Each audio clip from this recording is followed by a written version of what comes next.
Le mercato animé de l'OL, Lautaro et Pjanic en bonne voie pour le Barça, Rice et Rabiot dans l'actualité mercato, Capello anxieux le 12 juin pour la Liga, Mahrez se lâche et Evra veut coacher. C'est parti pour le journal Made in Foot du 11 mai.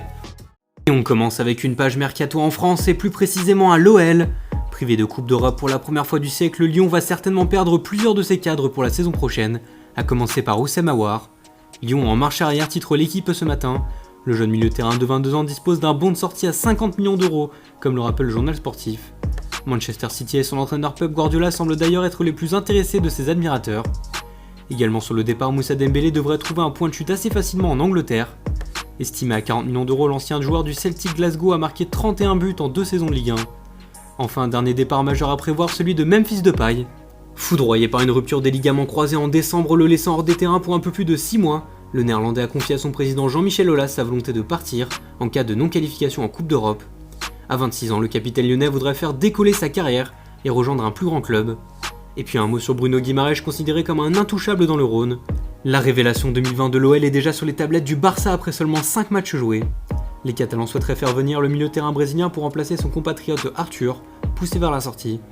Dans le sens des arrivées, Lyon s'est déjà renseigné sur 5 défenseurs centraux.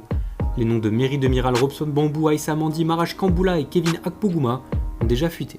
Passons en Espagne désormais avec les deux dossiers chauds de l'été pour le FC Barcelone, Lautaro Martinez et Miralem Pjanic, deux potentiels recrues en bonne voie comme le révèle le Mundo Deportivo. Le milieu de terrain de la Juventus devait initialement être échangé contre Arthur, mais la volonté de s'imposer en Catalogne du Brésilien complique un peu plus l'arrivée du Bosnien. Si l'ancien Lyonnais a déjà donné son accord comme l'ont évoqué les journaux espagnols et italiens ces derniers jours, le feuilleton s'annonce animé. Le débat Pjanic titre ce matin Sport. Face à ses problèmes financiers, le Barça ne pourrait pas se permettre de dégainer deux pactoles sur le Turinois et Lautaro Martinez. Un échange est sérieusement envisagé du côté des Blaugranas. En ce qui concerne l'opération Lautaro, Arturo Vidal semble en bonne voie pour faire partie du mouvement, l'envoyant à l'Inter de Milan. Le club milanais aurait évalué le Chilien à 15 millions d'euros. Au rappel, les Lombards ont trouvé un accord pour céder Lautaro à 60 millions d'euros, plus 2 joueurs barcelonais en échange. On file en Angleterre où le Mirror Sport annonce un véritable intérêt de Chelsea pour la pépite de West Ham Declan Rice. À 21 ans, le milieu de terrain anglais ne manque pas de courtisans en première ligue. Après Manchester United et Arsenal, voici les Blues qui se penchent sur le cas du londonien pour remplacer un potentiel départ de N'Golo Kanté. D'après le Mirror Sport, West Ham demanderait pas moins de 80 millions d'euros pour son prodige. En Angleterre, toujours un autre club fait parler de lui. Il s'agit de Newcastle, très bientôt racheté à 345 millions d'euros par un fonds d'investissement saoudien mené par le prince Mohammed bin Salman. Sur les pistes d'Arturo Vidal, Juan Cuadrado, Philippe Coutinho et Edinson Cavani, les Magpies rêveraient désormais de faire venir Gareth Bale, en grande difficulté depuis plusieurs années au Real Madrid comme le relais Marca. Loin d'être opposés à son départ, les Merengues pourraient donc laisser filer leur star galloise, qui aurait donc l'opportunité de revenir en première ligue 7 ans après avoir quitté Tottenham. De son côté, Manchester United continue de chercher des potentiels recrues pour cet été, et comme l'évoque ce matin Tutto Sport, Adrien Rabiot ferait partie des cibles des Red Devils. Arrivé l'année dernière à la Juventus, l'ancien parisien pourrait déjà quitter l'Italie.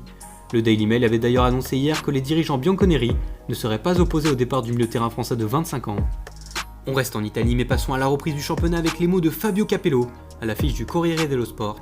C'est le Scudetto des nerfs décrit l'ex-coach du Real Madrid. L'Italien affirme avoir plus peur des blessures sur le terrain que du virus. Mais pour lui, le football doit cesser d'être un sujet de débat et doit retrouver ses droits. En attendant, les Transalpins semblent plus optimistes quant à une reprise de l'entraînement collectif au 18 mai. Les sessions individuelles ont déjà commencé, et le Milan AC aura la belle surprise de retrouver Zlatan Ibrahimovic dans les prochains jours.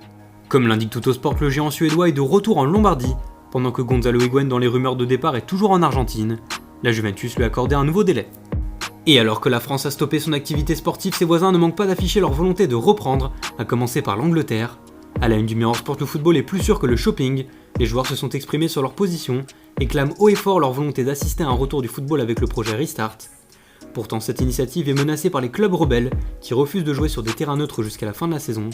Au rappel, 14 clubs sur 20 devront voter en faveur du projet pour que celui-ci soit validé. Déjà 6 clubs se sont opposés, la marge de manœuvre est faible, elle est en tout cas beaucoup plus forte en Espagne alors que le 20 juin avait été annoncé vendredi dernier, le 19 hier, place au 12 juin pour parler de la reprise du championnat. À l'affiche de Marca, les paroles de Javier Tebas, le président de la Liga, qui prévoit d'effectuer au moins 2500 tests, notamment 24 heures avant les matchs. Pour lui, le risque de contamination est égal à 0 et estime le 12 juin comme la meilleure date pour reprendre.